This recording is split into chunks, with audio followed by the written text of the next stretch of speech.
Johnny Ludlow, first series by Mrs. Henry Wood. Johnny Ludlow, first series, 1874, consists of 26 short, self-contained stories. Each chapter explores different events, mysteries, and social issues, with Johnny Ludlow either observing or participating. You can enjoy each story individually, making this series perfect for watching one chapter at a time. Part 11, Chapter 21, Seeing Life. The Clement Pells lived at Perifer Hall and were as grand as all the rest of us put together. After that affair connected with Kathy Reed and the death of his son, Major Perifer and his family could not bear to stay in the place. They took a house near London, and Perifer Hall was advertised to be let. Mr. Clement Pell came forward and took it for a term of years. The Clement Pells rolled in riches. His was one of those cases of self-made men that have been so common of late years, where an individual, from a humble position, rises by perceptible degrees until he towers above all, like a jack sprung out of a box, and is the wonder and envy of the world around. Mr. Clement Pell was said to have begun life in London as a lawyer. Later, circumstances brought him down to a bustling town in our neighborhood where he became the manager of a small banking company. And from that time, he did nothing but rise. There is a tide in the affairs of men, which, taken at the flood, leads on to fortune, says Shakespeare. And this was the tide in Mr. Clement Pell's. The small banking company became a great one. Its spare cash helped to make railways, to work mines, and to do all kinds of profitable things. The shareholders flourished. Mr. Clement Pell was more regarded than a heathen deity. He established a branch at 2 or 3 small places, and, amongst them, one at Church Dykeley. After that, he took Perifer Hall. The simple people around could not vie with the grandeur of the Pells, and did not try to do so.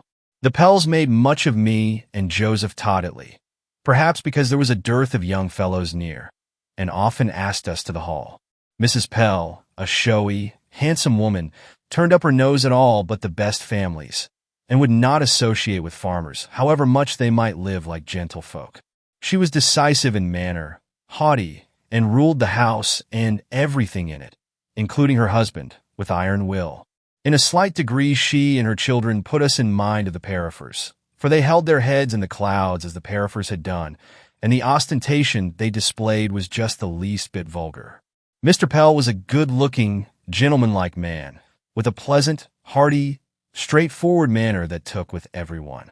He was neither fine nor stuck up, but his wife and daughters were, after the custom of a good many who have shot up into greatness.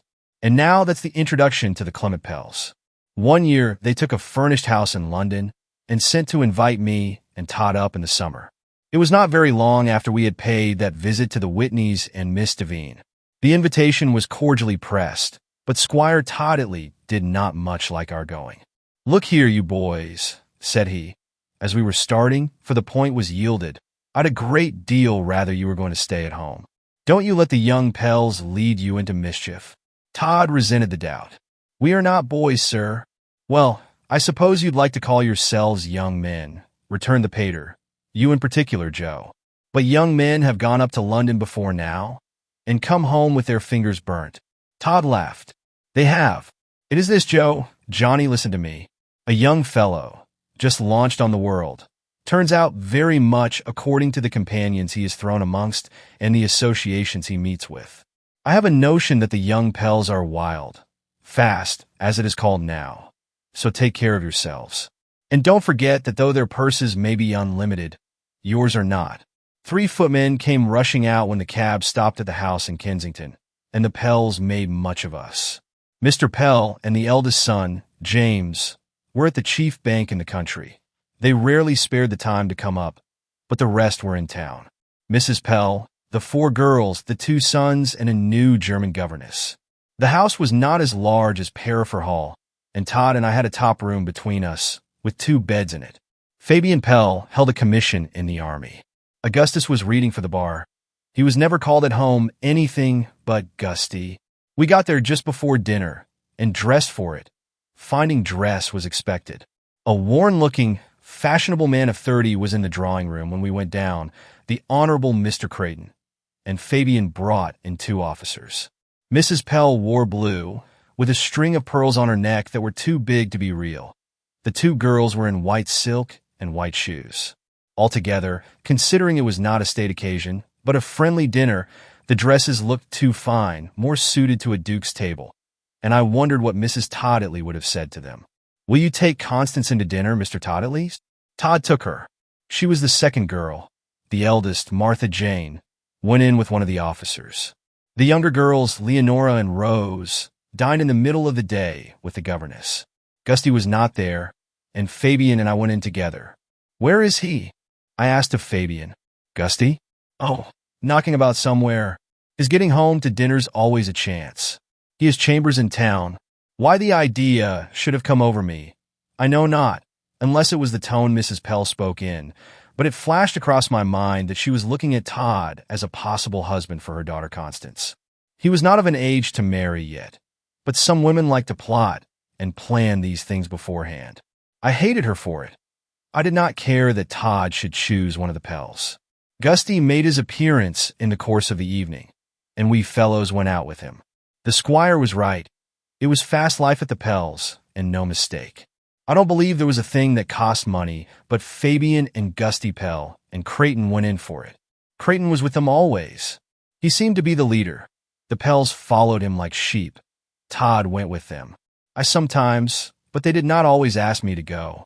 Billiards and cards were the chief amusements, and there'd be theaters and singing halls.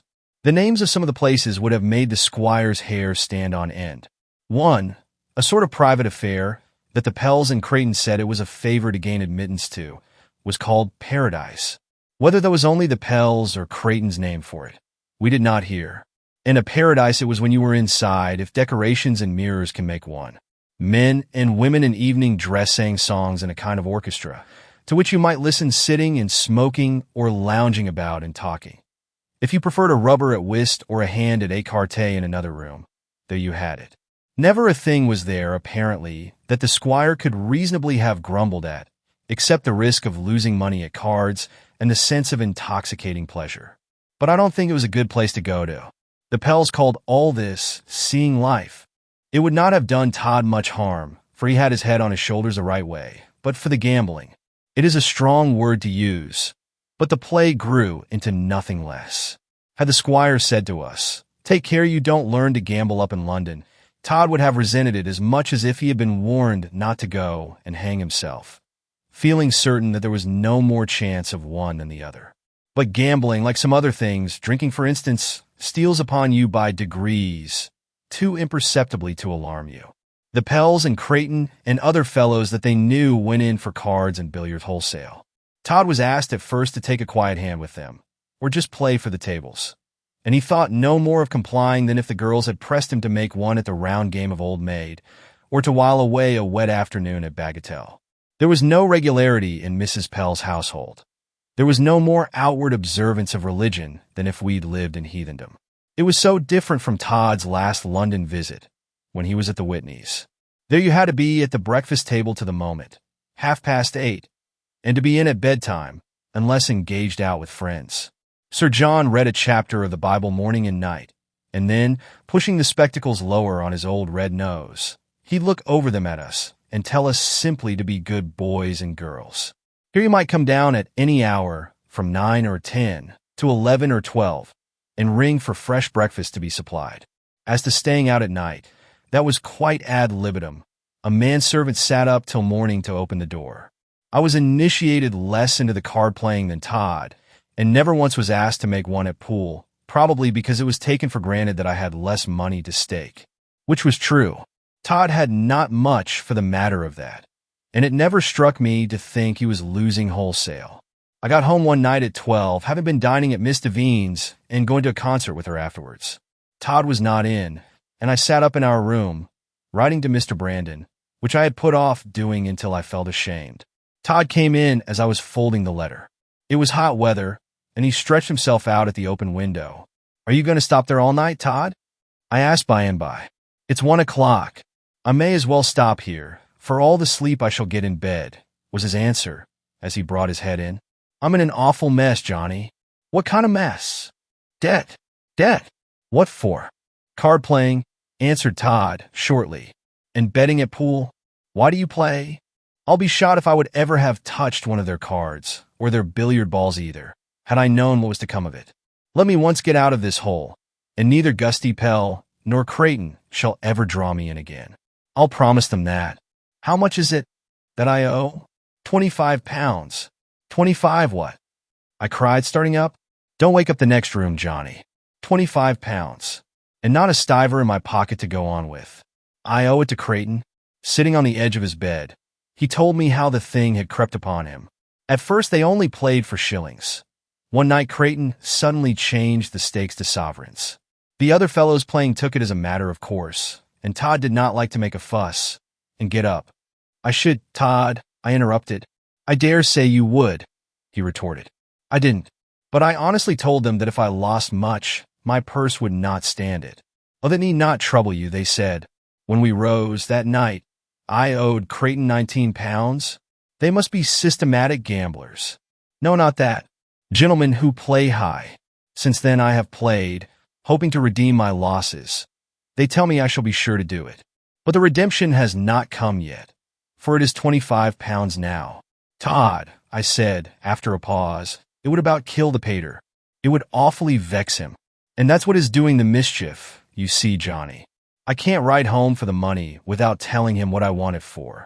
He'd never give it me unless I said. And I can't cut our visit short to the Pells and leave Creighton in debt. But what's to be done, Todds? Nothing until I get some luck and win enough back to pay him. You may get deeper into the mire. Yes, there's that chance. It will never do to go on playing. Will you tell me what else I am to do? I must continue to play. Or pay. I couldn't tell him. I didn't know. 50 of the hardest problems in Euclid were nothing to this. Todd sat down in his shirt sleeves. Get one of the Pells to let you have the money, Todd. A loan of 20 or 30 pounds can be nothing to them. It's no good, Johnny.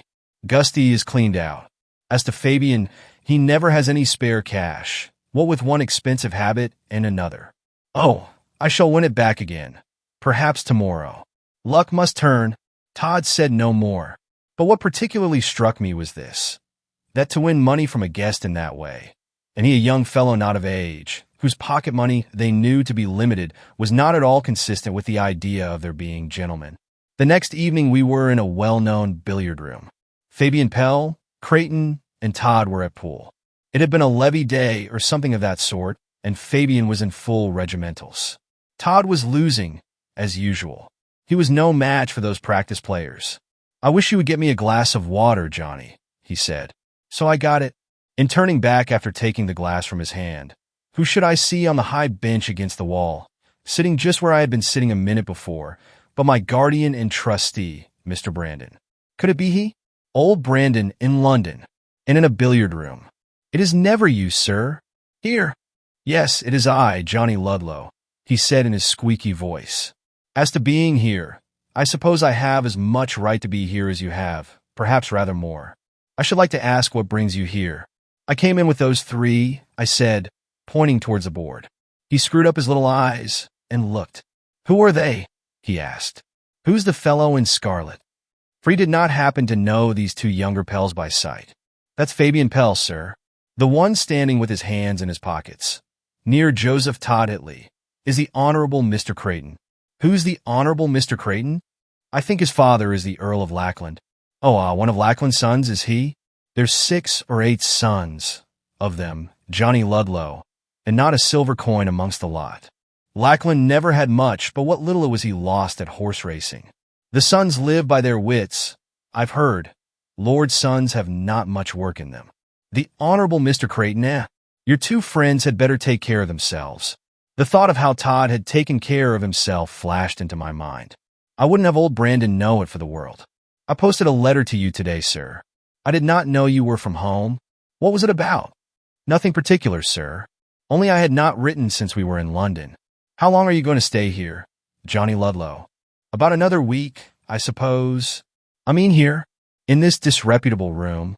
Disreputable, sir? Yes, Johnny Ludlow, disreputable. Disreputable for all young men, especially for a very young one like you. I wonder what your father would have said to it. I at least, sir, am doing no harm in it. Yes, you are, Johnny. You are suffering your eyes and mind to grow familiar with these things. So, their game is over, is it? I turned round. They had finished and were leaving. In looking for me, Todd saw Mr. Brandon. He came up to shake hands with him and told me they were going. Come in and see me tomorrow morning, Johnny Ludlow, said Mr. Brandon in a tone of command. 11 o'clock. Yes, sir. Where are you staying? The Tavistock, Covent Garden. Johnny, what the mischief brings him here? Whispered Todd as we went downstairs. I don't know. I thought it must be his ghost at first. From the billiard rooms, we went on to Gusty's chambers and found him at home with some friends. He served out wine, with cold brandy and water for Creighton, who despised anything less. They sat down to cards loo. Todd did not play. Complaining of a racking headache, he sat apart in a corner. I stood in another, for all the chairs were occupied. Altogether the party seemed to want life and broke up soon. Was it an excuse to avoid playing, Todd? I asked as we walked home. Was one an excuse? Your headache. If your head were beating as mine is, Johnny, you wouldn't call it an excuse. You'll be a muff to the end of your days. Well, I thought it might be that. Did you? If I made up my mind not to play, I should tell it out straightforwardly, not put forth any shuffling excuse. Anyway, a headache's better than losing your money. Don't bother. I got to the Tavistock at 5 minutes past 11 and found Mr. Brandon reading the Times. He looked at me over the top of it, as if he were surprised. So you have come, Mr. Johnny? Yes, sir. I turned up the wrong street and missed my way. It has made me a little late. Oh, that's the reason, is it? Said Mr. Brandon. I thought perhaps a young man, who has been initiated into the ways of London life, might no longer consider it necessary to attend to the requests of his elders. But would you think that of me, sir? Mr. Brandon put the newspaper on the table with a dash and burst out with as much feeling as his weak voice would allow him.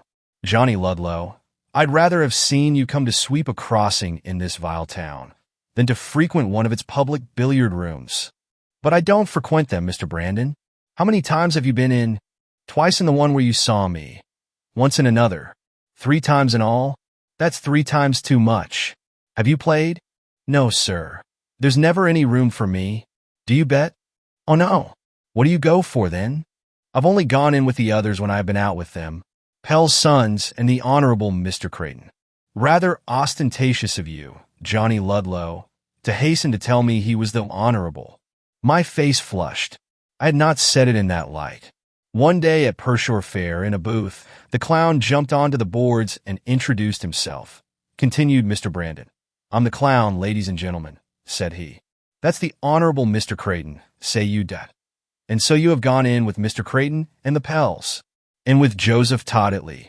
Aye, and perhaps London will do him more harm than it will you. You're not much better than a boy yet, hardly up to bad things. I wonder what possessed Joe's father to let you two come up to stay with the Pells. I should have been above it in his place. Above it?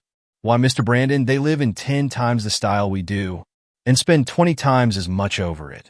Who was thinking about style or cost, Mr. Johnny? Don't you mistake Richard for Robert. He gave a flick to the newspaper and stared me full in the face. I did not venture to speak. Johnny Ludlow, I don't like your having been initiated into the iniquities of fast life, as met with in billiard rooms and similar places. I've got no harm from them, sir. Perhaps not, but you might have got it. I supposed I might, and thought of Todd and his losings. You have good principles, Johnny Ludlow, and you've a bit of sense in your head, and you have been taught to know that this world is not the end of things. Temptation is bad for the best, though. When I saw you in that place last night, looking on with eager eyes at the balls, listening to the betting, I wished I had never let your father make me your guardian. I did not know my eyes or ears were so eager, sir. I don't think they were. Nonsense, boy. That goes as a matter of course. You have heard of gambling hells? Yes, sir. Well, a public billiard room is not many degrees better. It is crowded with adventurers who live by their wits. Your needy honorables, who've not a sixpence of their own in their purses, and your low-lived blackguards, who have sprung from the scum of the population, are equally at home there. These men, the Lord's son and the blackguard, must each make a living. Whether by turf betting or dice or cards or pool, they must do it somehow. Is it a nice thing, pray, for you honest young fellows to frequent places where you must be their boon companions? No, I don't think it is. Good, Johnny. Don't you go into one again, and keep young Toddley out if you can. It is no place, I say, for an honest man and a gentleman. You can't touch pitch and not be defiled.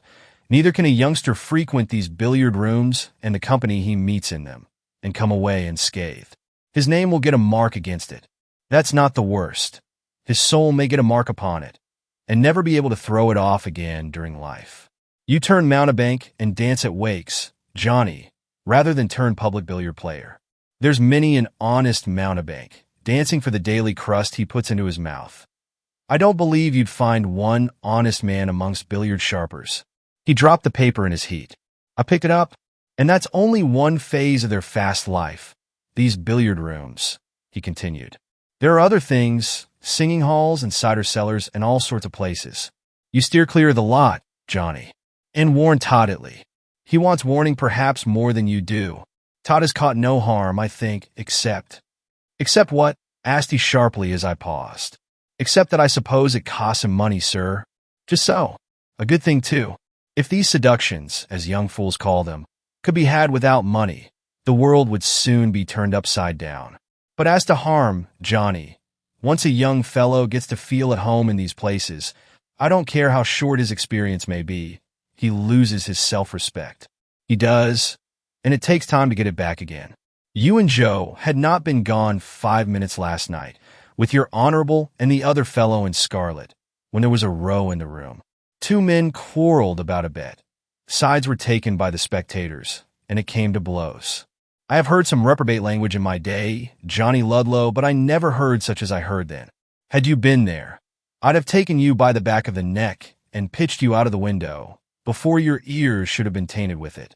Did you go to the billiard room, expecting to see me there, Mr. Brandon? I asked, and the question put his temper up. Go to the billiard room, expecting to see you there, Johnny Ludlow, he retorted, his voice a small, shrill pipe. How dare you ask it? I'd as soon have expected to see the Bishop of London there, as you. I can tell you what, young man, had I known you were going to these places, I should pretty soon have stopped it. Yes, sir. You are not out of my hands yet. If I could not stop you personally, I'd stop every penny of your pocket money. We couldn't think. I and Todd. What else you had gone for, sir? Said I, in apology for having put the question. I don't suppose you could. I have a graceless relative, Johnny Ludlow, a sister's son. He's gone to the bad fast, and she got me to come up and see what he was after. I could not find him. I have not found him yet, but I was told that he frequented those rooms, and I went there on speculation. Now you know. He came up to London 9 months ago, as pure-hearted a young fellow as you are. Bad companions laid hold of him, and are doing their best to ruin him.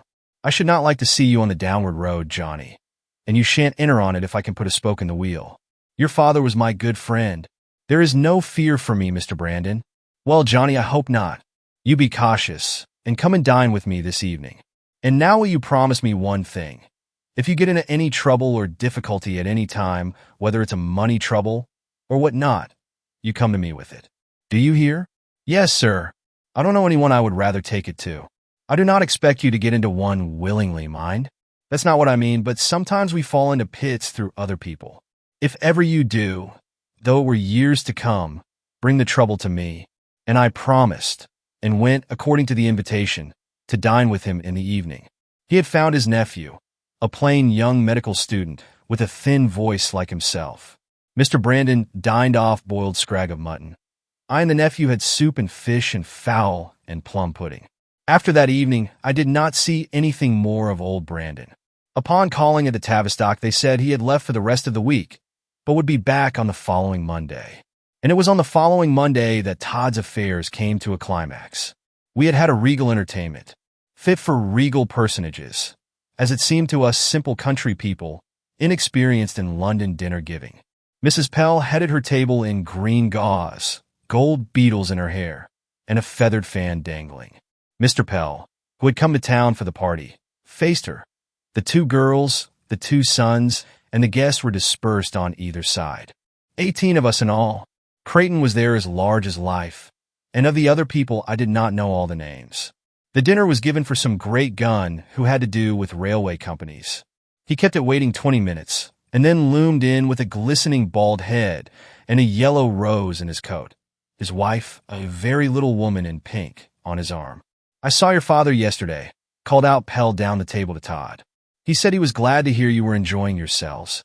"Ah, yes, thank you," replied Todd in a hesitating sort of way. I don't know what he was thinking of, but it flashed into my mind that the squire would have been anything but glad had he known about the cards and the billiards and the 25-pound debt. Dinner came to an end at last, and we found a few evening guests in the drawing room, mostly young ladies. Some of the dinner people went away. The railway man sat whispering with Pell in a corner. His wife nodded asleep and woke up to talk by fits and starts. The youngest girl, Rose, who was in the drawing room with Leonora and the governess, ran up to me. "Please let me be your partner, Mr. Ludlow.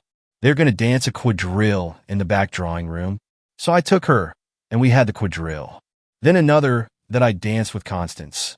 Todd was not to be seen anywhere. I wonder what has become of Todd at least. "He has gone out with Gusty and Mr. Creighton, I think," answered Constance. "It is too bad of them." By 1 o'clock, all the people had left. The girls and Mrs. Pell said good night and disappeared. In going up to bed, I met one of the servants. "Do you know what time Mr. Toddetley went out, Richard?" "Mr. Toddetley, sir? He has not gone out. He is in the smoking room with Mr. Augustus and Mr. Creighton. I've just taken up some soda water."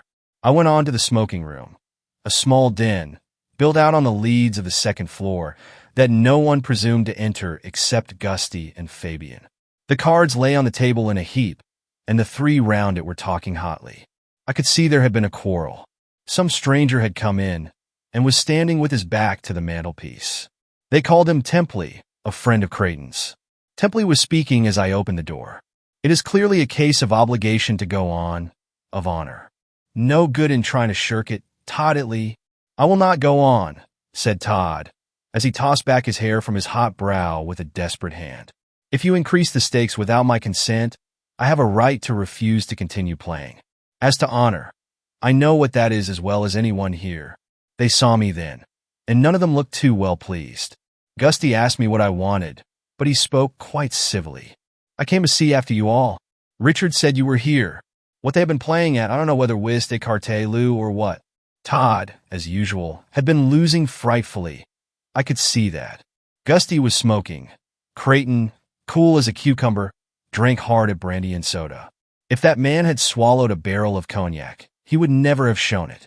Templey and Creighton stared at me rudely. Perhaps they thought I minded it. "I wouldn't play again tonight, were I you," I said aloud to Todd. "No, I won't. There," he cried, giving the cards an angry push. "I'm sick of the things and tired to death. Good night to you all." Creighton swiftly put his back against the door, barring Todd's exit. "You cannot leave before the game's finished, Toddetley." "We had not begun the game," rejoined Todd. "You stopped it by trebling the stakes. I tell you, Creighton, I'll not play again tonight. Then perhaps you'll pay me your losses." "How much are they?" asked Todd, biting his lips. "Tonight? Or in all, do you mean?" "Oh, let us have it all," was Todd's answer, and I saw that he had great difficulty in suppressing his passion. All of them, except Creighton, seemed tolerably heated. "You know that I have not the ready money to pay you. You've known that all along, but it's as well to ascertain how we stand." Creighton had been coolly turning over the leaves of a note case, adding up some figures there, below his breath. 85 before, and 7 tonight makes just 92. 92 pounds, Toddetley. I sprang up from the chair in terror. It was as if some blast had swept over me. 92 pounds. Todd, do you owe that? I suppose I do. 92 pounds. It cannot be. Why, it is close upon 100.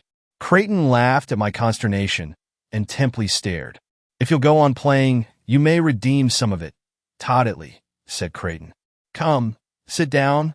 "I will not touch another card tonight," said he doggedly.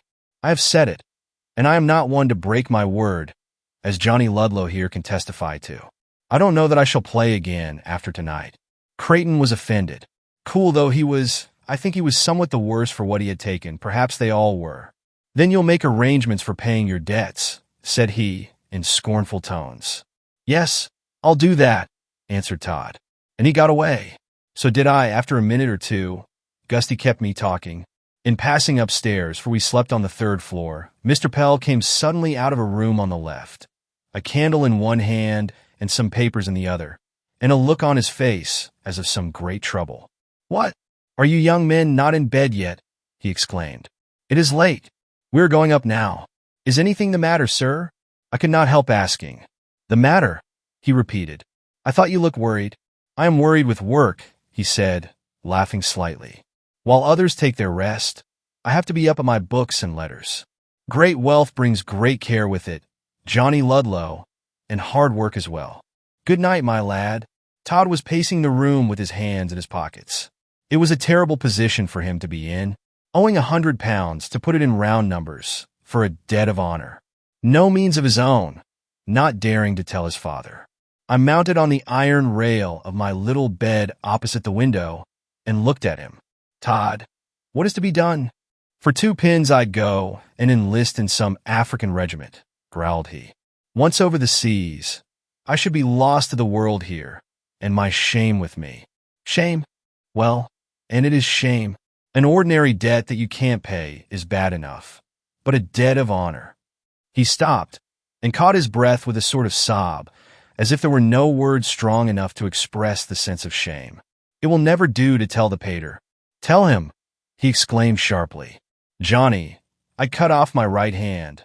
I'd fling myself into the Thames, rather than bring such a blow on him."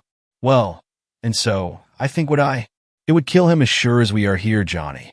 He would look upon it that I have become a confirmed gambler, and I believe the shock and grief would be such that he'd die of it. No, I have not been so particularly dutiful a son that I should bring that upon him." I balanced myself on the bed rail. Todd paced the carpet slowly.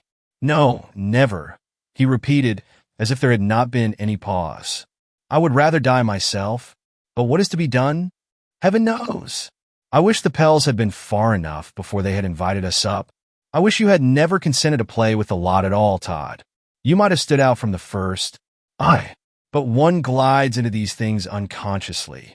Johnny, I begin to think Creighton is just a gambler, playing to win and nothing better. Playing for his bread, that is, for the things that constitute it. His drink, and his smoke, and his lodgings, and his boots, and his rings.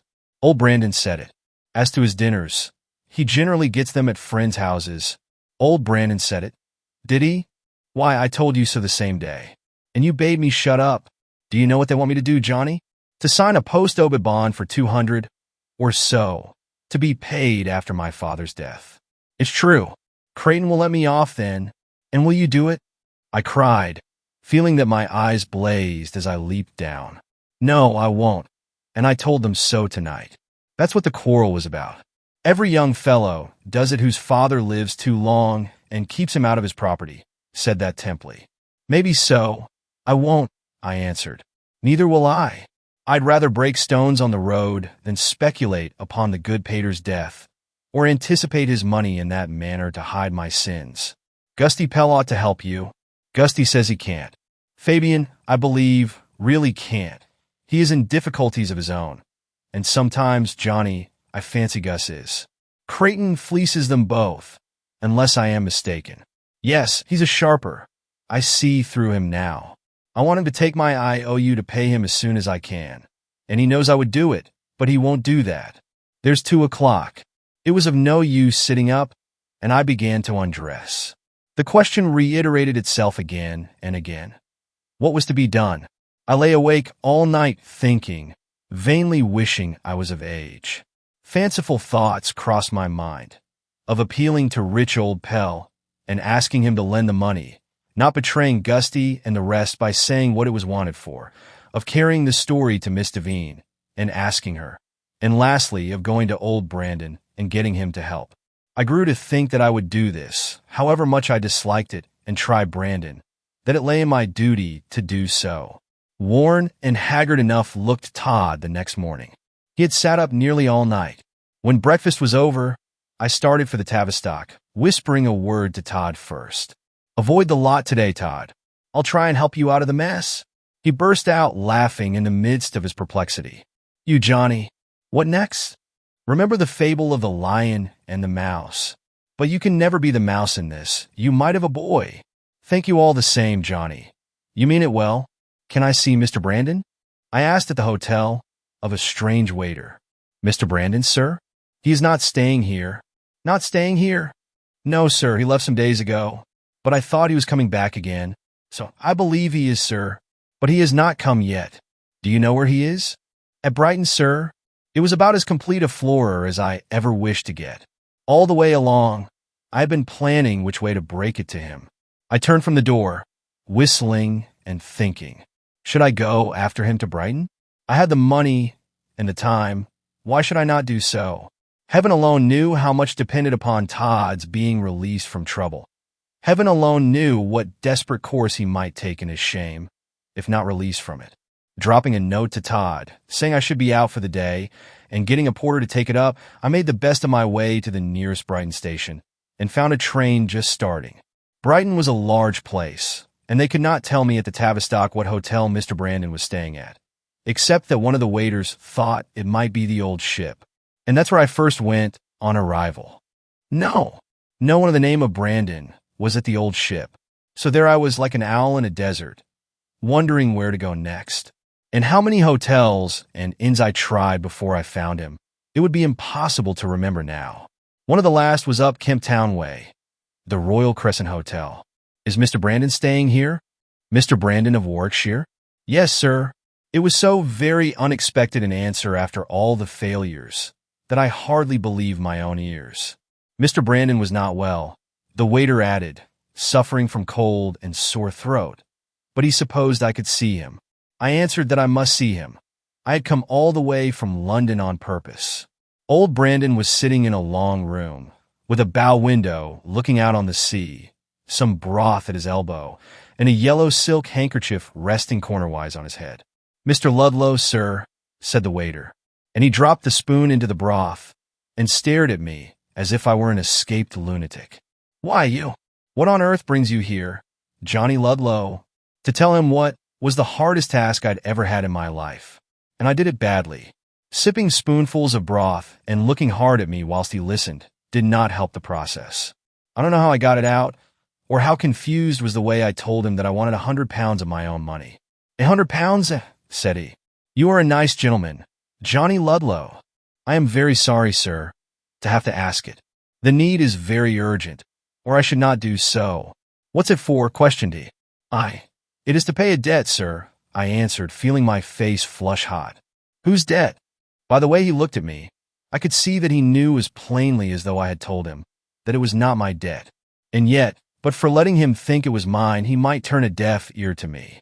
Old Brandon finished up his broth and put the basin down. You are a clever fellow, Johnny Ludlow, but not quite clever enough to deceive me. You'd no more get into such debt yourself than I should. I have a better opinion of you than that. Who has sent you here? Indeed, sir, I came of my own free will. No one knows even that I have come. Mr. Brandon, I hope you will help me. It is almost a matter of life or death. You are wasting words and time, Johnny Ludlow. And I felt it hopelessly. There's an old saying, and a very good one, Johnny. Tell the whole truth to your lawyer and doctor. I am neither a lawyer nor a doctor. But I promise you this much, that unless you tell me the truth of the matter, every word of it, and explain your request fully and clearly, you may go marching back to London. There was no help for it. I spoke a few words, and they were quite enough. He seemed to grasp the situation as by magic, and turned me, as may be said, inside out. In 5 minutes he knew by heart as much of it as I did. So, said he, in his squeaky voice, 10 times more squeaky when he was vexed. Good. A nice nest you have got amongst. Want him to give post-obit bonds, do they?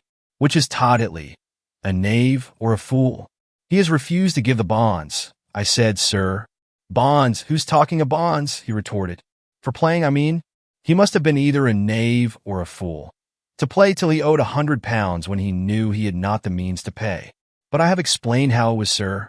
He lost, and then played on, hoping to redeem his losses. I think Creighton had him fast, and would not let him escape. I got him, and kept him.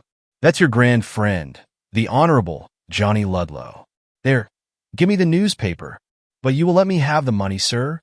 Not if I know it. It was a woeful check.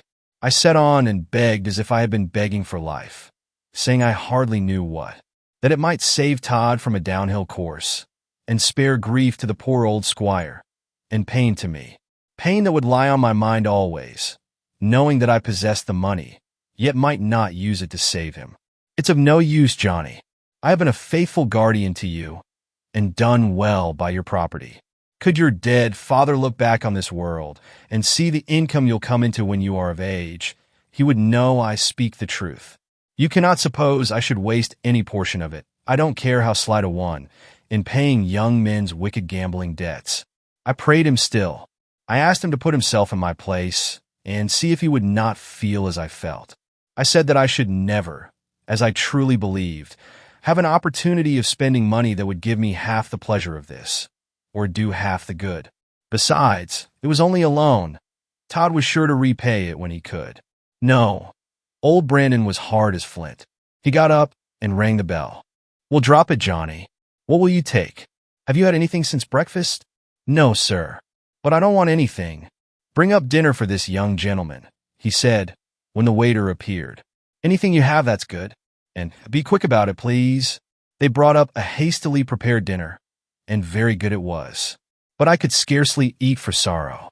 Old Brandon, nursing himself at the opposite end of the table, the yellow handkerchief on his head, looked at me all the while. Johnny Ludlow, do you know what I think? That you'd give away your head if it were loose. It's a good thing you have me to take care of you. No, sir, I should not. If you would let me have this £100, it is really only 92, though. I would repay it with 200 when I came of age. Like the simpleton you are, I think I would give half my money, Mr. Brandon, to serve Toddly in this strait. We are as brothers. No doubt you would. But you've not got it to give, Johnny. You can let him fight his own battles. And I would if he were able to fight them. But he is not able. It's an exceptional case. I must go back to London and try there. Old Brandon opened his eyes. How? I think perhaps Miss Devine would let me have the money. She is rich and generous, and I will tell her the whole truth. It is a turning point in Toddly's life, sir. Help would save him. How do you know? But he'd return to the mire. Let him have this money, and he might go on gambling and lose another 100. Perhaps hundreds at the back of it. No, sir, that he never would.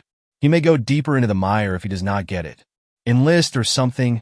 Are you going already, Johnny? Yes, sir. I must catch the next train, and it's a good way to the station. You could take a fly. Wait a few minutes. He went into his bedroom, on the same floor. When he came back, he held a piece of paper in his hand. There, Johnny. But it is my loan, not yours. It was a check for £100. He had listened, after all. The surprise was so great that I am afraid my eyes were dim. The loan is mine, Johnny, he repeated. I am not going to risk your money and prove myself a false trustee. When Toddly can repay it, it will be to me, not to you. But now, understand, unless he gives you a solemn promise never to play with that honorable again, or with either of the Pells, you will not use the check, but return it to me. Oh, Mr. Brandon, there will be no difficulty. He only wants to be quit of them. Get his promise, I say. If he gives it, present this check at Robarts's in Lombard Street tomorrow, and they'll pay you the money over the counter. It is made out to my order, I said, looking at the check. Not to Creighton. To Creighton, retorted Mr. Brandon. I wouldn't let a check of mine, uncrossed, fall into his hands. He might add an ought or two to the figures. I drew it out for an even 100. You see, the odd money may be wanted. You'll have to sign your name at the back. Do it at the bank. And now, do you know why I've let you have this? I looked at him in doubt. Because you have obeyed the injunctions I gave you, to bring any difficulty you might have to me. I certainly never expected it so soon, or that it would take this form. Don't you get tumbling into another. Let people take care of themselves. There, put it into your breast pocket and be off. I don't know how I got back to town. There was no accident, and we were not pitched into next week. If we had been, I'm not sure that I should have minded it, for that check in my pocket seemed a panacea for all human ills. The Pells were at dinner when I entered, and Todd was lying outside his bed with one of his torturing headaches. He did not often have them, which was a good thing, for they were rattlers. Taking his hand from his head, he glanced at me. "Where have you been all day, Johnny?" he asked, hardly able to speak. "That was a short note of yours." "I've been to Brighton." Todd opened his eyes again with surprise. He did not believe it. "Why don't you say Baghdad at once? Keep your counsel if you choose, lad. I'm too ill to get it out of you, but I don't want to keep it. And I have been to Brighton. Had dinner there too. Todd, old fellow, the mouse has done his work. Here's a check for you for £100. He looked at it as I held it out to him, saw it was true, and then sprang off the bed. I had seen glad emotion in my life, even at that early period of it, but hardly such as Todd's then. Never a word spoke he. "It is lent by Mr. Brandon to you, Todd. He bade me say it. I could not get any of mine out of him. The only condition is that before I cash it, you shall promise not to play again with Creighton or the Pells." "I'll promise it now." "Glad to do it. Long live old Brandon." "Johnny, my good brother, I'm too ill to thank you. My temples seem as if they were being split with a sledgehammer. But you have saved me. I was at Roberts's when it opened in the morning, and signed my name at the back of the check, and got the money. Fancy me having £100 paid to me in notes and gold. The squire would have thought the world was coming to an end." Chapter 22. Our strike. It was September, and they were moving to Crabcott for a week or two shooting. The shooting was not bad about there, and the squire liked to turn with his gun yet. Being close on the Michaelmas holidays, Todd and I were with them. When the stay was going to be short, the carriages did not come over from Dyke Manor. On arriving at South Crab Station, there was a fly waiting. It would not take us all. Mr. and Mrs. Todditley, the two children, and Hannah got into it, and some of the luggage was put on the top. "You two boys can walk," said the pater. "It will stretch your legs, and a great deal rather walk, too, than be boxed up in a crawling fly." We took the way through Crab Lane, the longest but merriest, for it was always lively with noise and dirt. Reports had gone abroad long before that Crab Lane was out on strike, Todd, and I thought we would take a look at it in this new aspect. There were some great works in the vicinity. I need not state here their exact speciality, and the men employed at them chiefly inhabited Crab Lane. It was setting up these works that caused the crowded dwellings in Crab Lane to be built, for where a number of workmen congregate together, habitations must of necessity follow. You have heard of Crab Lane before, in connection with what I once told you about Harry Least the Points man. It was a dingy, overpopulated, bustling place, prosperous on the whole, its inhabitants as a rule well-to-do. A strike was quite a new feature, bringing to most of them a fresh experience in life. England had strikes in those past days, but they were not common. Crab Lane during working hours had hitherto been given over to the children, who danced in the gutters and cried and screamed themselves hoarse. Women also would be out of doors, idling away their time in gossip, or else calling across to each other from the windows. But now, as I and Todd went down it, things looked different. Instead of women and children, men were there. Every individual man, I believe, out of every house the lane contained, for there appeared to be shoals of them. They lounged idly against the walls, or stood about in groups, some with pipes, some without, some laughing and jeering, apparently in the highest spirits, as if they had climbed the tree of fortune, some silent and anxious-looking. "Well, Hoare, how are you?" It was Todd who spoke. The man he addressed, Jacob Hoare, was one of the best of the workmen, a sober, steady, honest fellow with a big frame and a resolute face. He had the character of being fierce in temper, sometimes savage with his fellow men, if put out. Alfred Hoare, made pointsman at the station in poor Harry Lease's place, was his brother. Hoare did not answer Todd at all. He was standing quite alone near the door of his house, a strangely defiant look upon his pale face, and his firm lips drawn in. Unless I was mistaken, some of the men over the way were taking covert glances at him, as though he were a kangaroo they had to keep aloof from. Hoare turned his eyes slowly upon us, took off his round felt hat, and smoothed back his dark hair. "I be as well as matters'll let me be, young Mr. Todditley," he then said. "There's a strike going on, I hear," said Todd. "Has been for some time?" "Yes, there's a strike going on," assented Hoare, speaking in a deliberate, sullen manner, as a man resenting some special grievance. "Has been for some time, as you say. And I don't know when the strike, LL.B. going off." "How is Eliza?" I asked. "Much as usual, Mr. Johnny." What should ail her? Evidently, there was no sociability to be got out of Jacob Hoare that afternoon, and we left him. A few yards further, we passed forwards the baker's. No one of heads were at the shop door, and they seemed to be staring at Hoare. He must have been dealing out a little abuse to the public generally, Todd, said I. Very likely, answered Todd. He seems bursting with some rage or other. Nay, I don't think it's rage so much as vexation. Something must have gone wrong. Well, perhaps so. Look here, Todd. If we had a home to keep up and a lot of mouths to feed and weekly rent to pay, and a strike stopped the supplies, we might be in a worse humor than Hoare is. Right, Johnny? And Todd went off at a strapping pace. How it may be with other people, I don't know, but when I get back to a place after an absence, I want to see everyone, and am apt to go dashing in at doors without warning.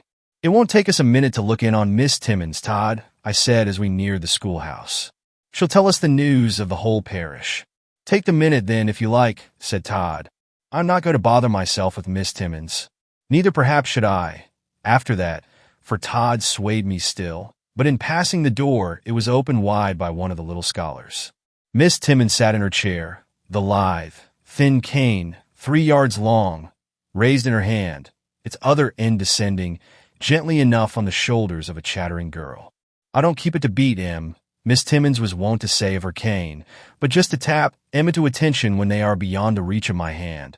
And, to give her due, it was nothing more. It's you, is it, Master Johnny? I heard you were all expected. It's me, safe enough. How goes the world with you, Miss Timmins? Cranky, was the short answer. South Crab's going out of its senses, I think. The parson is trying to introduce fresh ways and doings in my school, newfangled rubbish, Master Johnny, that will bring more harm than good. I won't have it. And so he and I are at daggers drawn. And there's a strike in the place. I nodded. While she spoke, it had struck me, looking at the room, that it was not so full as usual. It's the strike does that, she said, in a sort of triumph. It's the strike that works all the ill and every kind of evil. And it was quite evident the strike found no more favor with her than the parson's fresh ways. But what has the strike to do with the children's absence from schools? The strike has carried all the children's best things to the pawn shop, and they've nothing decent left to come abroad in. That is one cause, Johnny Ludlow, she concluded very tartly. Is there any other? Don't you think that's sufficient? I'm not going to let them appear before me in rags, and so Crab Lane knows. But there is another cause, sir. This strike has so altered the course of things that the whole order of ordinary events is turned upside down. Even if the young ones' frocks were home again, it would be 10 to 1 against their coming to school. I don't see the two little whores, and why I had been looking for those particular children, I can't say, unless it was that Hoare and his peculiar manner had been floating in my mind ever since we passed him. Liza and Jessie. No, but they've been here till today, was the reply, given after a long pause. Are you going, Mr. Johnny? I'll just step outside with you. She drew the door close behind her, keeping the handle in her hand, and looked straight into my face. Jacob Hoare has gone and beat his boy almost to death this morning, and the strike's the cause of that, she whispered emphatically. Jacob Hoare has. Why, how came he to do it? I exclaimed, recalling more forcibly than ever the man's curious look and the curious looks of the other men holding aloof from him. Which of his boys is it? The second of them, little Dick. Yes, he is black and blue all over, they say, next door to beat to death, and his arms broken. And they have the strike to thank for it. She repeated the concluding words more stingingly than before. That Miss Timmins was wroth with the strike, there could be no mistake. I asked her why the strike was to be thanked for the beating and the broken arm. Because the strike has brought misery, and that is the source of all the ill going on just now in Crab Lane, was her reply. When the men threw themselves out of work, of course they threw themselves out of wages. Some funds have been furnished to them, weekly I believe, from the Trades Union League, or whatever they call the thing, but it seems a mere nothing compared with what they used to earn. Household goods, as well as clothes, have been going to the pawn shop, but they have now pledged all they've got to pledge, and are, it is said, in sore straits, mothers and fathers and children alike hungry. It is some time now since they have had enough to eat. Fancy that, Mr. Johnny. But why should Dickie be beaten for that? I persisted, trying to keep her to the point. a rather difficult matter with Miss Timmins at all times. It was in this way, she answered, dropping her voice to a lower key and giving a pull at the door to make sure it had not opened. Dickie, poor fellow, is half-starved. He's not used to it and feels it keenly. Resents it, I dare say. This morning, when out in the lane, he saw a tray of halfpenny buns, hot from the oven, put on old Ford's counter. The sight was too much for him, the temptation too great.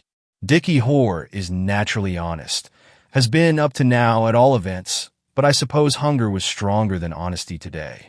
He crept into the shop on all fours, abstracted a bun with his fingers, and was creeping out again when Ford pounced upon him, bun in hand. There was a fine outcry. Ford was harsh, roared out for the policeman, and threatened him with jail. And in the midst of the commotion, Hoare came up.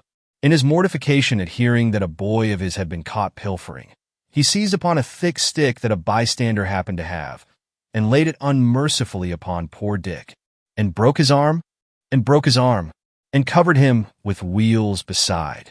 He'll be all manner of colors tomorrow. What a brutal fellow Hoare must be, to beat him like that. Well, yes, assented Miss Timmins, in accents that bore rather a dubious sound. Passion must have blinded him and urged him further than he intended. The man has always been upright, prided himself on being so, as one may say, and there's no doubt that to find his child could be a thief shook him cruelly. This strike is ruining the tempers of the men. It makes them feel at war with everything and everybody. When I got home, I found them in the thick of the news also, for Cole the doctor was there telling it all. Mrs. Todd-Itley, sitting on the sofa with her bonnet untied and her shawl unpinned, was listening in a kind of horror. But surely the arm cannot be broken, Mr. Cole, she urged. Broken just above the wrist, ma'am.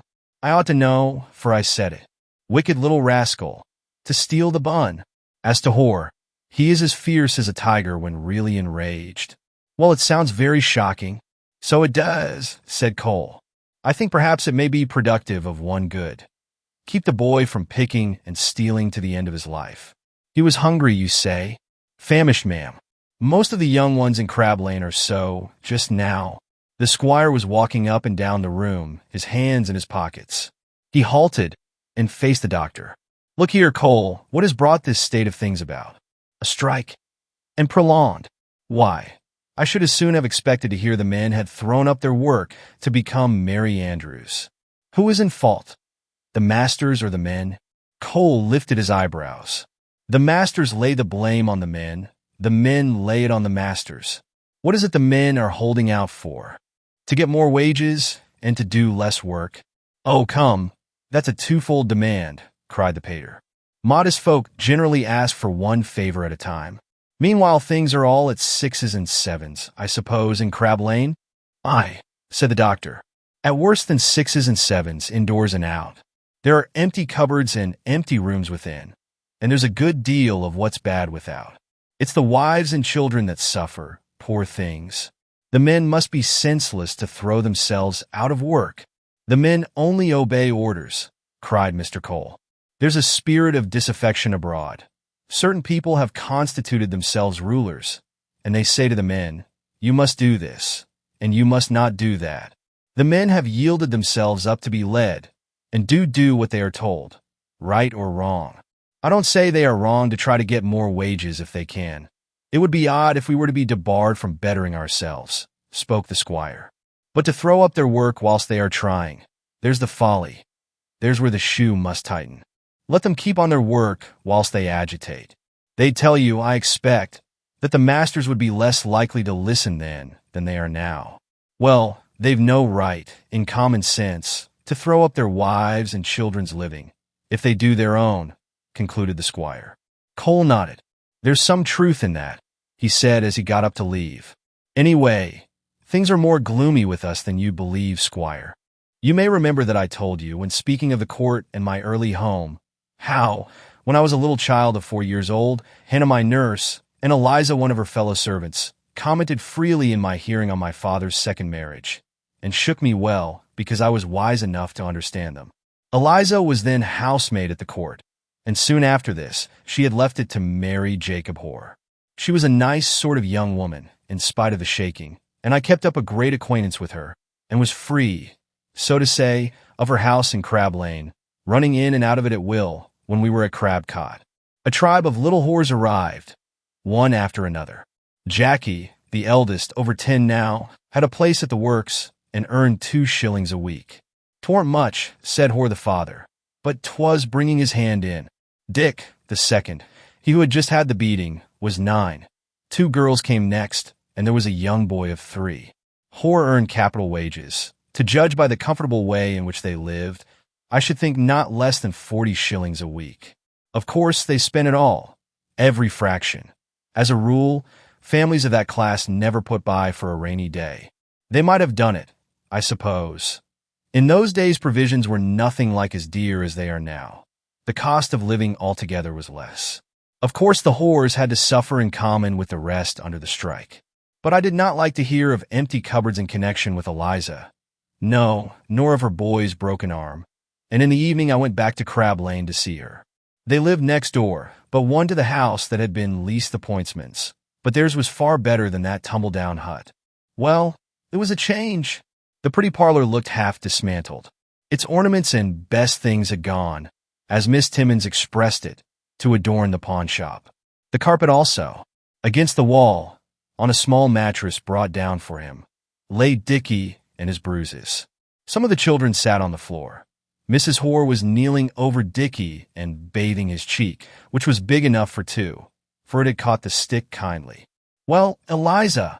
She got up, sank into a chair, flung her apron up to her face, and burst into tears. I suppose it was at the sight of me. Not knowing what to say to that, I pulled the little girl's ears and then sat down on the floor by Dickie. He began to cry. "Oh, come, Dick, don't. You'll soon be better. Face smarts, does it?" "I never thought to meet you like this, Master Johnny," said Eliza, getting up and speaking through her tears. "'Twas hunger made him do it, sir. Nothing else. The poor little things be so famished at times that Amos takes the sense out of him. Yes, I'm sure it was nothing else. Look up, Dick. Don't cry like that." One would have thought the boy was going into hysterics. I had an apple in my pocket and gave it to him. He kept it in his hand for some time, and then began to eat it ravenously, sobbing now and then. The left arm, the broken one, lay across him, bound up in splints. "I didn't mean to steal the bun," he whispered, looking up at me through his tears. "I'd give Mrs. Ford the first penny for it that I'd ever got. I was a-hungered, We be always a-hungered now. It is hard times with you. I am afraid, Eliza," I said, standing by her. Opening her mouth to answer, a sob caught her breath, and she put her hand to her side, as if in pain. Her poor face, naturally patient and meek, was worn, and had a bright, hectic spot upon it. Eliza used to be very pretty, and was young-looking still, with smooth brown hair and mild gray eyes. She looked very haggard now, and less tidy. But, as to being tidy, how can folk be that, when all their gowns worth a crown are hanging up at the pawnbrokers? It's dreadful times, Master Johnny. It's times that frighten me. Worse than all, I can't see when it is to end and what the end is to be. Don't lose heart. The end will be that the men will go to work again. I dare say soon. The Lord send it, she answered. That's the best we can hope for, sir, and that'll be hard enough. For we shall have to begin life again, as 'twere, with debts all around us, and our household things and our clothes in pledge. You will get them out again, then. But how long will it take to earn the money to do it? This strike, as I look upon it, has took at the rate of 5 years of prosperity out of our lives, Master Johnny. The League, or whatever it is, allows you all money to live, does it not? We get some, sir. It's not a great deal. They tell us that there's strikes going on in many parts just now. These strikes have to be helped as well as the operatives here, and so it makes the allowance small. We have no means of knowing whether that's true or not, us women, I mean, but I dare say it is. And the allowance is not enough to keep you in food? Master Johnny, there's so many other things one wants beside bare food, she answered with a sigh. We must pay our rent, or the landlord would turn us out. We must have a bit o' coal for firing. We must have soap. Clothes must be washed, sir, and we must be washed. We must have a candle these dark evenings. Shoes must be mended. And there's other trifles, too, that I needn't go into, as well as what Hore takes for himself. But does he take much? I interrupted. No, sir, he don't. Nothing to what some of them takes. He has always been a good husband and father. The men, you see, sir, must have a few halfpence in their pockets to pay for their smoke, and that at their meetings in the evening. There's not much left for food when all this comes to be taken out. And we are 7 mouths to fill. No wonder they were hungry. Some of the people you've known ought to help you, Eliza. Mrs. Sterling at the old home might. Or Mrs. Coney. Do they? Eliza Hoare shook her head. The gentlemen be all agin us, sir, and so the ladies dare not do anything.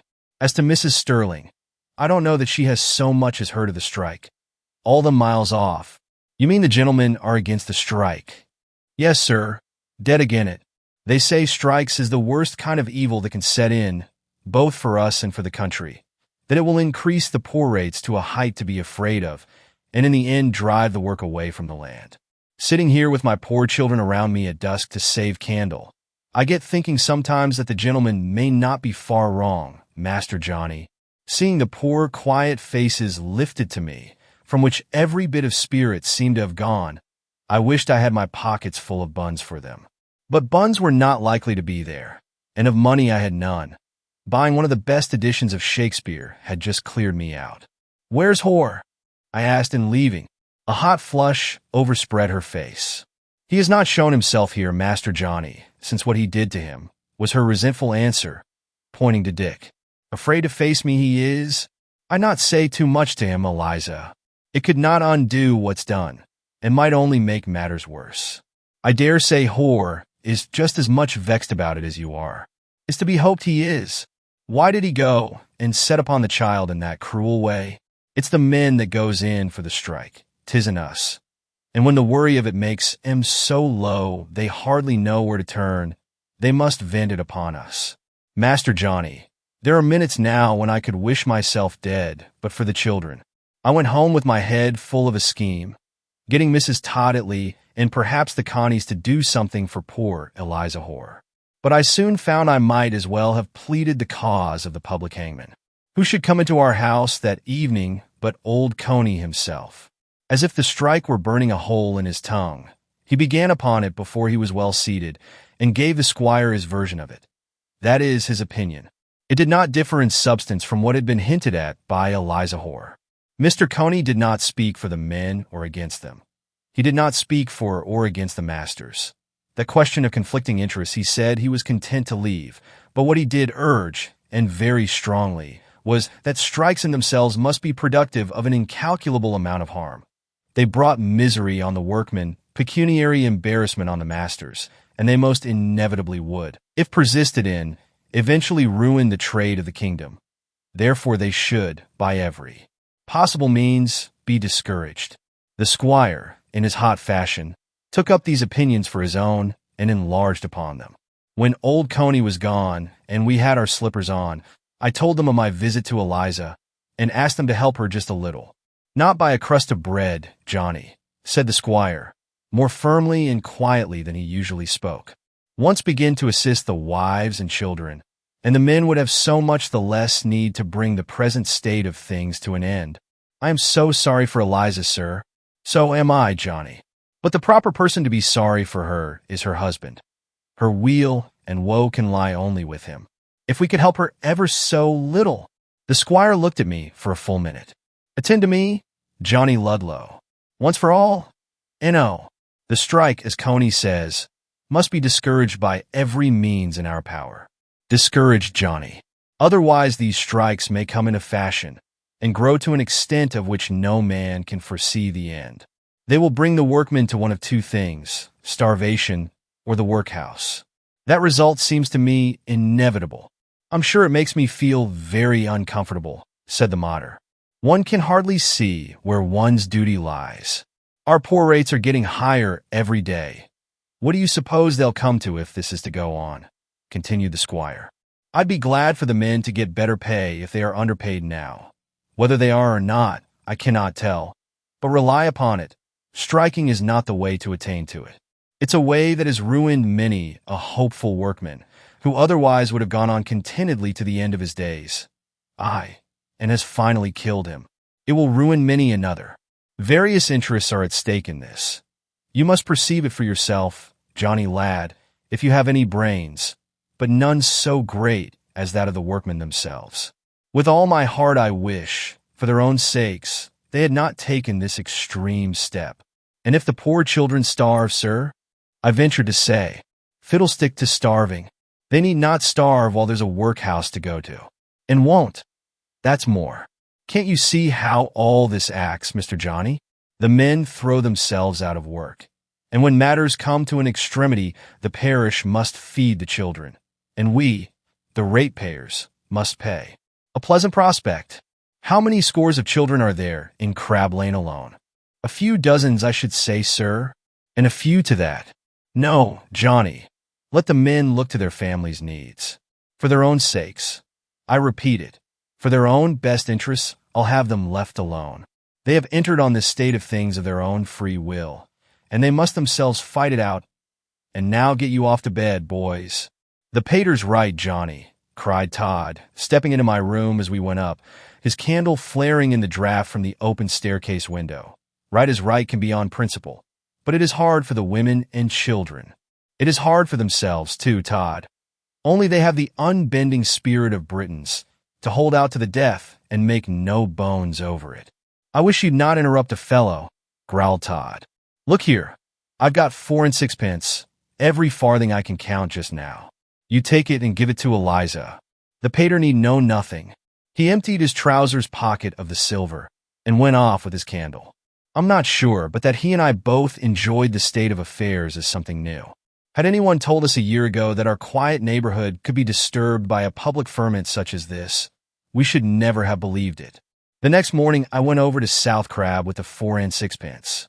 Perhaps it was not quite fair to give it, after what the squire had said, but there's many a worse thing than that done daily in the world. Eliza caught her breath when I gave it to her, and thanked me with her eyes as well as her lips. She had on a frightfully old green gown, green once, shabby and darned and patched, and no cap, and she was on her knees wiping up some spilt water on the floor. Mind, Eliza, you must not say a word to anyone. I should get into no end of a row.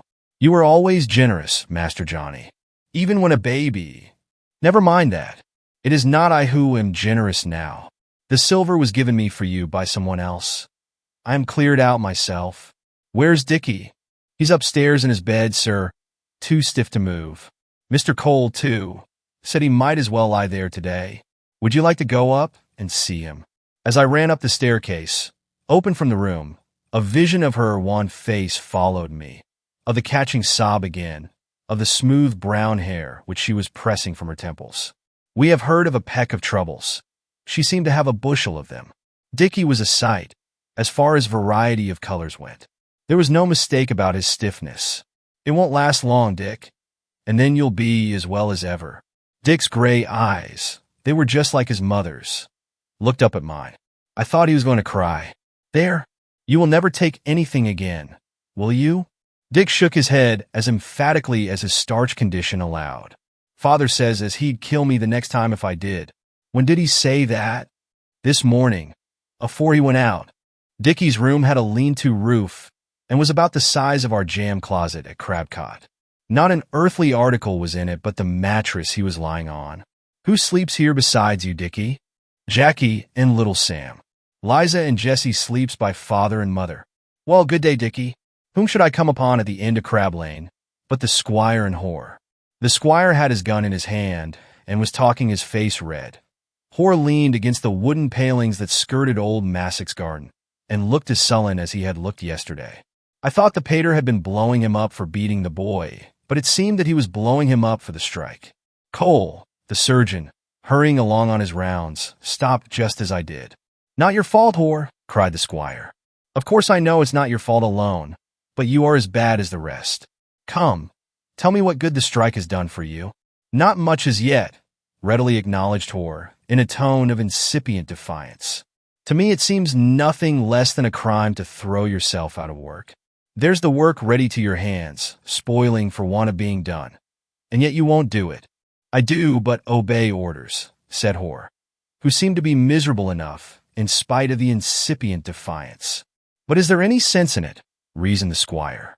If you men could drop the work and still keep up your homes and their bread and cheese and their other comforts, I'd say nothing. But look at your poor, suffering wives and children. I should be ashamed to be idle, when my idleness bore such consequences." The man answered nothing. Cole put in his word.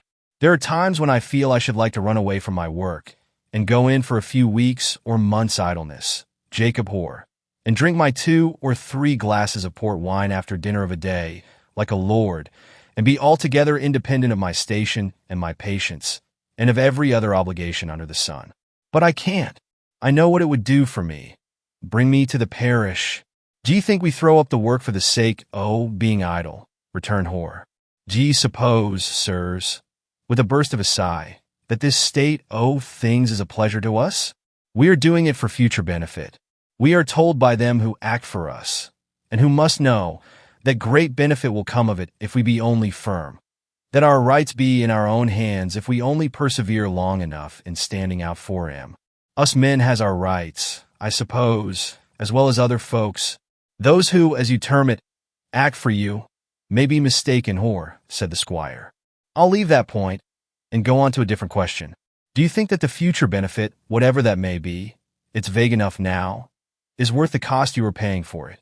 No reply. A look crossed Hoare's face that made me think he sometimes asked the same question of himself. "It does appear to be a very senseless quarrel, Hoare," went on the squire. Cole had walked on. "One-sided, too. There's an old saying, cutting off one's nose to spite one's face, and your strike seems just an illustration of it. You see, it is only you men that suffer. The rulers you speak of don't suffer. While they are laying down rules for you, they are flourishing on the meat and corn of the land. The masters, in one sense, do not suffer, for they are not reduced to any extremity of any kind. But you, my poor fellows, you bear the brunt of it all. Look at your homes, how they are bared.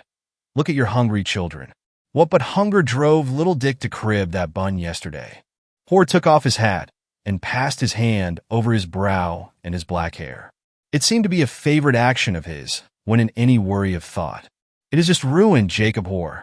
If some great shock, say a mountain of snow or a thunderbolt, descended suddenly from the skies and destroyed everything there was in your home, leaving but the bare walls standing, what a dreadful calamity you would think it.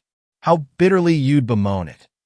Perhaps almost feel inclined, if you only dared, to reproach heaven for its cruelty. But you bring on this calamity yourself, of your own free and deliberate will.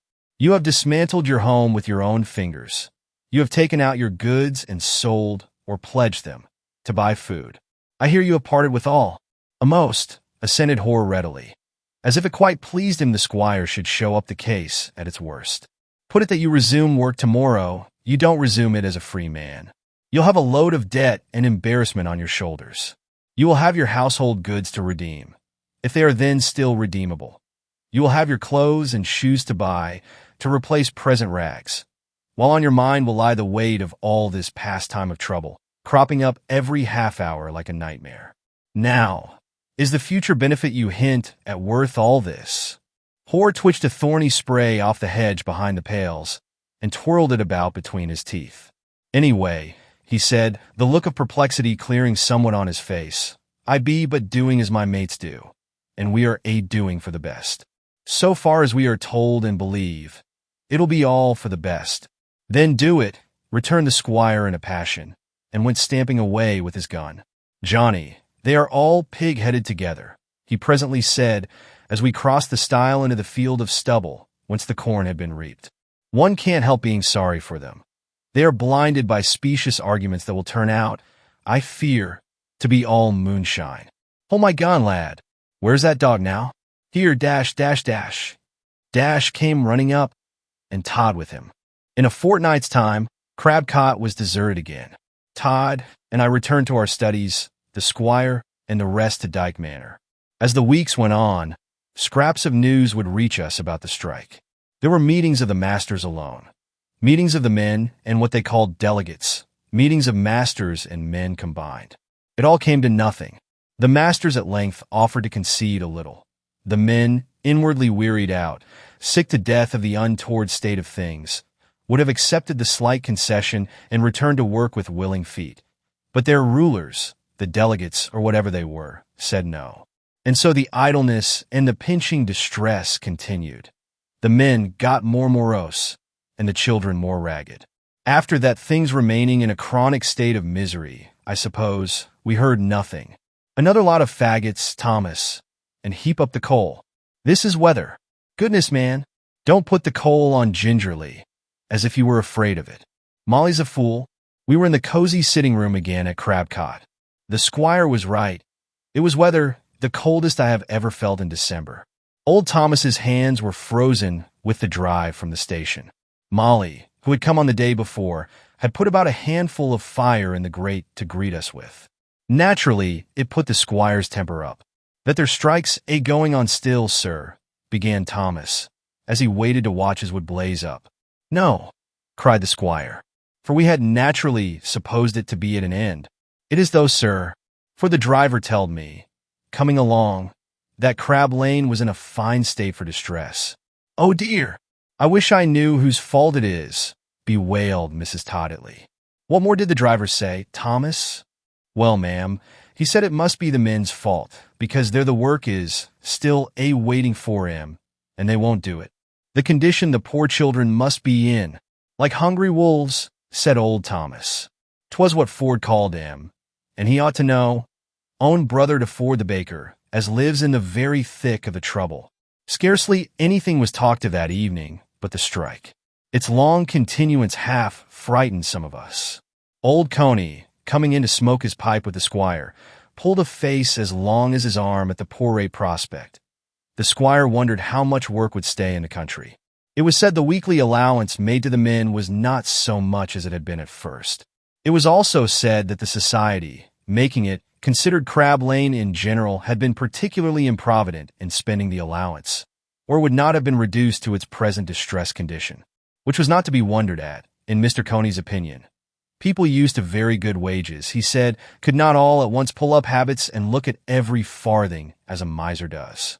Crab Lane was reproachfully assured by the society that other strikes had kept themselves quite respectable, comparatively speaking, upon just the same allowance, and had not parted with all their pots and pans. That night I dreamt of the strike. It's as true as that I am writing this. I dreamt I saw thousands and thousands of red-faced men, not pale-faced ones, each tossing a loaf of bread up and down. "I suppose I may go over and see Eliza," I said to Mrs. Todditley after breakfast in the morning. "There is no reason why you should not, Johnny, that I know of," she answered after a pause. "Excepting the cold, as if I minded the cold. I hope the whole lot, she and the young ones, won't look like skeletons, that's all. Todd, will you come?" "Not if I know it, old fellow. I have no fancy for seeing skeletons." "Oh, that was all my nonsense. I know that. A pleasant journey to you." The hoar frost had gathered on the trees. The ice hung fantastically from their branches. It was altogether a beautiful sight. Groups of Miss Timmons's girls, coming to school with frozen noses, were making slides as they ran.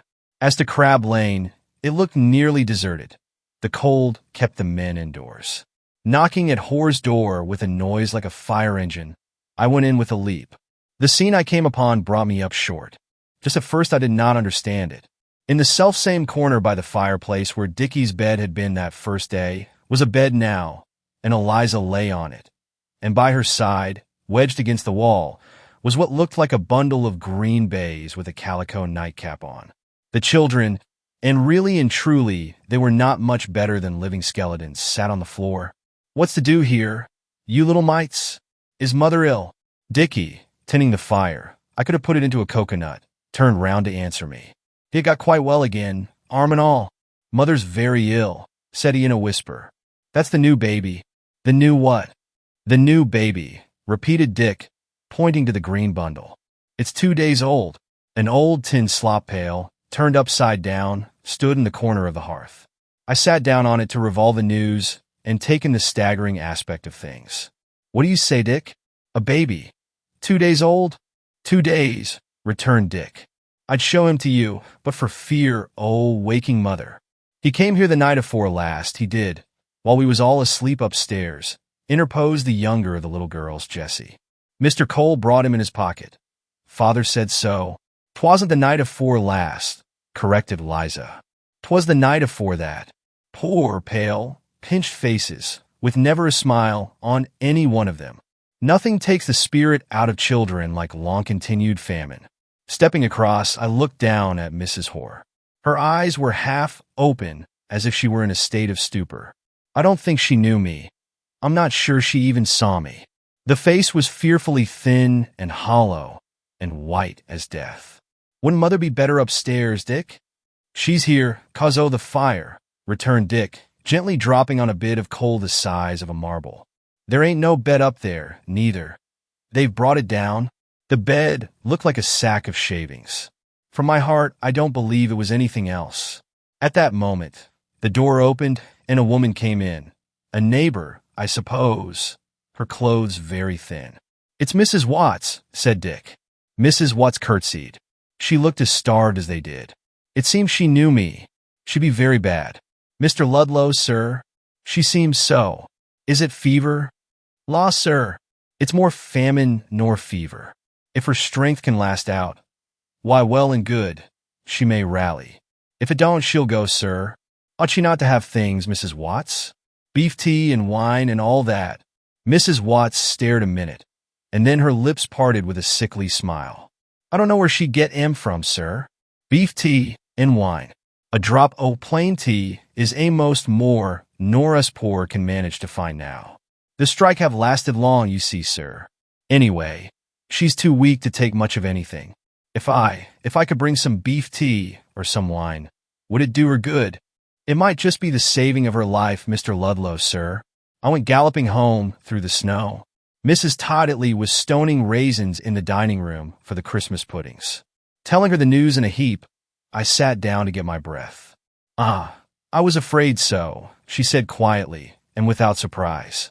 I feared there might be another baby at the Hoares by this time. Another baby at the Hoares, cried Todd, looking up from my new Shakespeare that he was skimming. How is it going to get fed? I fear that's a problem none of us can solve, Joseph, said she. Well, folk must be daft to go on collecting a heap more mouths together when there's nothing to feed them on, concluded Todd, dropping his head into the book again. Mrs. Todditley was slowly wiping her fingers on the damp cloth and looking doubtful. Joseph, your papa is not in the way, and I cannot speak to him. Do you think I might venture to send something to poor Eliza under the circumstances? Send and risk it, said Todd, in his prompt manner. Of course. As to the pater, at the worst, he'll only storm a bit. But I fancy he would be the first to send help himself. He wouldn't let her die for the want of it. Then I'll dispatch Hannah at once. Hoare was down by the bed when Hannah got there, holding a drop of ale to his wife's lips. Mr. Cole was standing by with his hat on. Ale, exclaimed Hannah to the surgeon. May she take that? Bless me, yes, said he, and do her good. Hannah followed him outside the door when he was leaving. How will it go with her, sir? She asked. She looks dreadfully ill. Well, returned the doctor, I think the night will about see the end of it. The words frightened Hannah. Oh, my goodness, she cried. What's the matter with her that she should die? Famine and worry have been the matter with her. What she will die of is exhaustion. She has had a sharpish turn just now, you understand, and has no stamina to bring her up again. It was late in the afternoon when Hannah came home again. There was no change, she said, for the better or the worse. Eliza still lay as much like one dead as living. It's quite a picture to see the poor little creatures sitting on the bare floor and quiet as mice. Never speaking, but in a whisper, cried Hannah, as she shook the snow from her petticoats on the mat. It's just as if they had an instinct of what is coming. The squire, far from being angry, wanted to send over half the house. It was not Eliza's fault, he said. It was the strikes, and he hoped with all his heart she'd get through it. Helping the men's wives in ordinary was not to be thought of, but when it came to dying, that was a different matter. In the evening, between dinner and tea, I offered to go over and see whether any progress had been made. Being curious on the point themselves, they said yes. The snow was coming down smartly. My greatcoat and hat were soon white enough for me to be taken for a ghost enjoying the air at night. Knocking at the Hoare's door gently, it was opened by Jackie. He asked me to go in. To my surprise, they were again alone, Eliza and the children. Mrs. Watts had gone home to put her own flock to bed, and Hor was out. Liza sat on the hearthstone, the sleeping bundle on her lap. "Father's went to fetch Mr. Cole," said Jackie. Mother began a talking queer dreams like, and it frightened him. He told us to mind her till he run back with the doctor. Looking down, I thought she was delirious. Her eyes were wide open and glistening. A scarlet spot shone on her cheeks. She began talking to me, or rather to the air, for I'm sure she knew no one.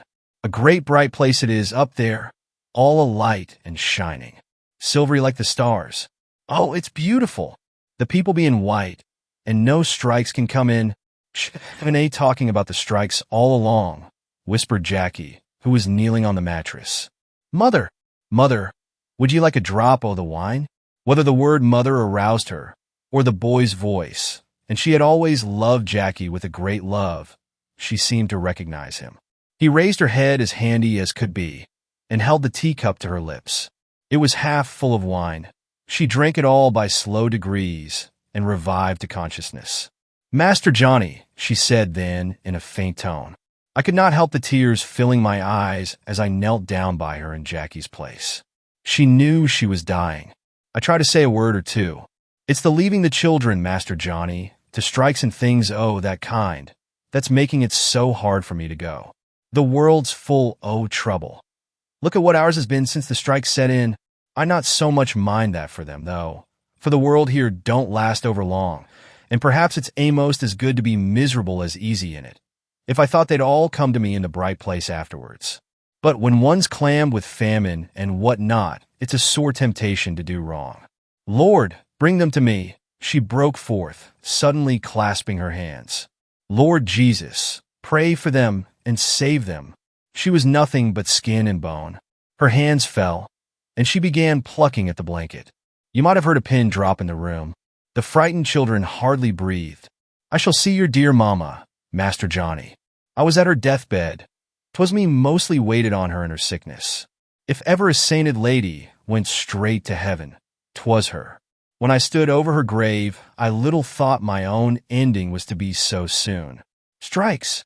Nothing but strikes, and famine, and bad tempers, and blows. Lord Jesus, wash us white from our sins, and take us all to that better world. No strikes there. No strikes there." She was going off her head again. The door opened, and Hor, the doctor, and Mrs. Watts all came in together. Mrs. Toddley went over through the snow in the morning.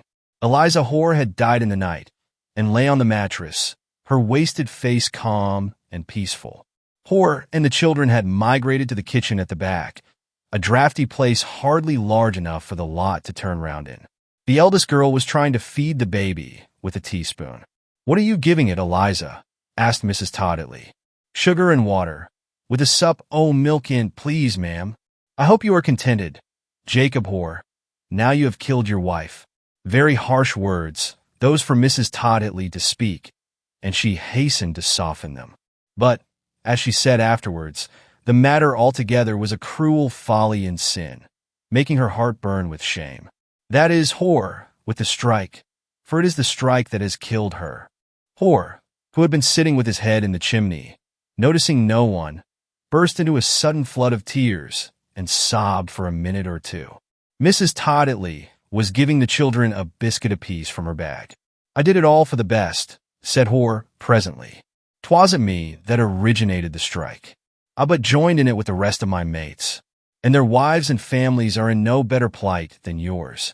Nobody can say I've not done my duty as a husband and a father," cried Hor.